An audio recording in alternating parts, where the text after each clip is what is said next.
Hey everyone, Silver Contrail here. Today is a bit of a discussion video, and you'll see in the background I'm playing Resonant Rise, and I'm building up the base using some Mindfactory Reloaded blocks, some Railcraft blocks. You don't need to watch it if you want to just listen. That's mostly what I'm making this video for. And today's topic is 2013, a year in review. 2013 does end tomorrow, so I wanted to get this out there and kind of talk about what's going on with my channel over the last year and what I think I'll continue to do going forward. So, first of all, let's look at some statistics here. Since 2012, I've gained just over 1,000 subscribers. If you look at my current subscriber count, it's about 1,300, and as of March of this year, I had about 300 subscribers. So that's basically, about 1,000 subscribers gained. March was when I started to kind of get serious about my channel. It's when I turned on the monetization and all that sort of stuff. The last year, I had 1.8 million minutes watched, which is ridiculous. That's such a huge sum, and I can barely believe that. And in total number of views, I had 286,000 total views across all of my videos over the last year. Close to 2,000 likes and about 130 dislikes, and then about 1,100 comments, 15 shares, 257 favorites added. That's a lot. In terms of which videos got the most views, Adventure Time Craft Episode 1 and then the Episode 11 Season 2, those both had about 45,000 and 32,000 apiece. And then the Attack on Titan 3D Maneuvering Gear still gets a ton of views, and it's at 30,000 views. And then Adventure Time Craft Episode 1, The Land of Oo, was about 23,000. And then from there, it's more Adventure Time Craft taking the top slot. A lot of my older videos being at 9,000 views, 7,000 views, 7,000 views, 6,000 views, those sorts of things. Overall, I'm really pleased with the way the channel has grown. It's been very exciting to continue to see more and more people come into the channel, watch my videos, leave comments. That's always a lot of fun. But of course, there's stuff to talk about in terms of the series that I've left behind over the last year, notably Adventure Timecraft. This one's been on and off again. It's definitely my most popular series, but it's one that I've grown tired of making. A combination of waiting for the texture pack to update every update has been, with that, and then also, playing vanilla Minecraft. It's been really wearing me out and taking away my interest in vanilla Minecraft, and I honestly just don't like playing vanilla anymore. I know some people who are like this, otherwise, like myself, and I've come to the point where there's no update by Mojang that could possibly go beyond any of the mods that I have within mod packs. So instead of waiting for Mojang to update, I just wait for the new mod packs to come out and those mods to have much more complete and full experiences than anything Mojang has put out for a very, very long time, basically since the days of 1.8. It's a little painful, to leave behind a series that was so liked, and there's still a lot of people that do ask me to go back and make Adventure Time Craft videos, but I just can't find myself. I don't see myself making those videos anymore because I'd have to play vanilla Minecraft, and unfortunately, there's just some flaws in that game that I can't look past. It's been 3 years since I bought it, and I think I've gotten my use out of it by this point. And outside of mod packs, I really don't want to go back and mine cobblestone for hours and at end.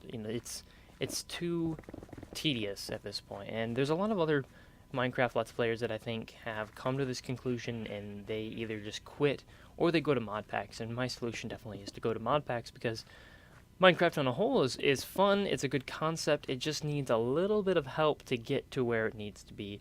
And mod packs like Feed the Beast, like the ones given in the AT launcher, or Tekkit or Technic, whatever you want to play.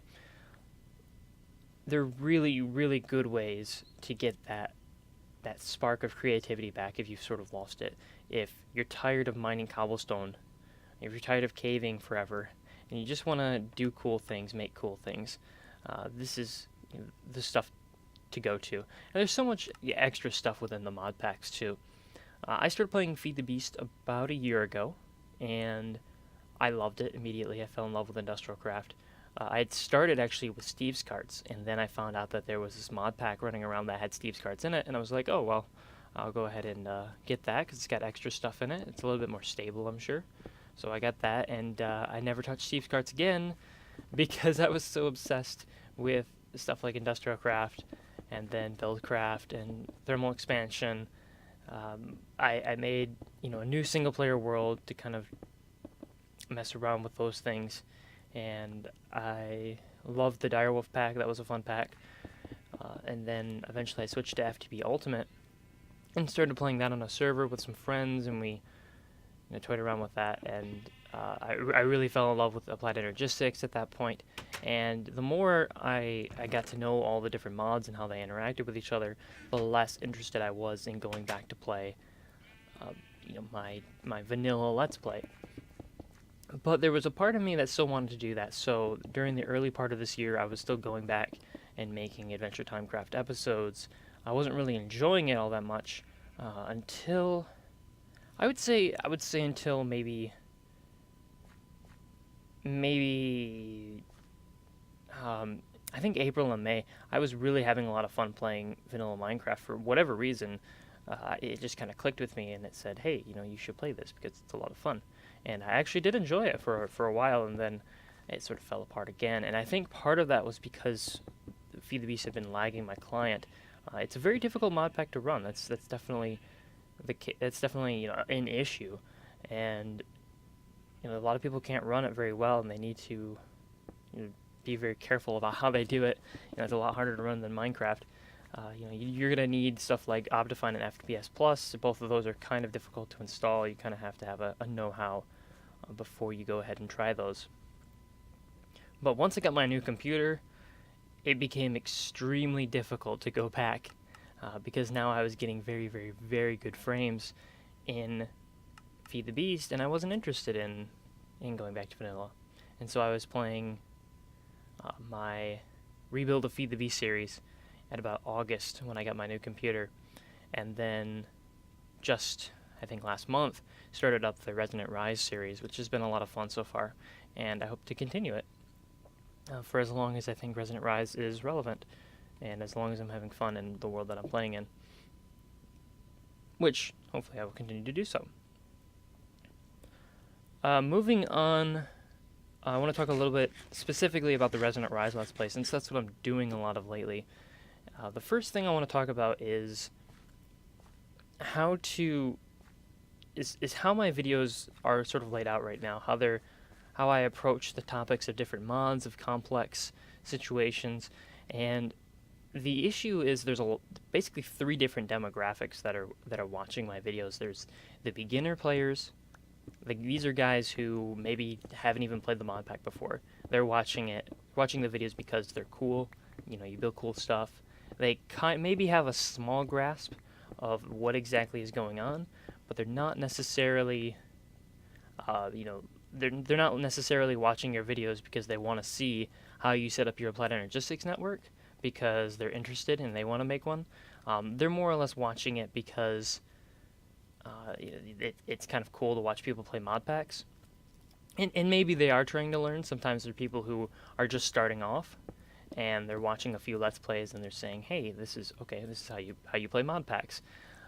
And those people, I like to show the mods more than I like to discuss them in depth. I like to say, hey, here's the Twilight Forest. It's a different dimension. It's got a lot of cool stuff in it. Here's some things. Here's some things that aren't in it. That sort of thing, where you're talking to them as if you're introducing a mod every time. Where if I want to talk about Industrial Craft, I'm going to explain what Industrial Craft does, what it is built on.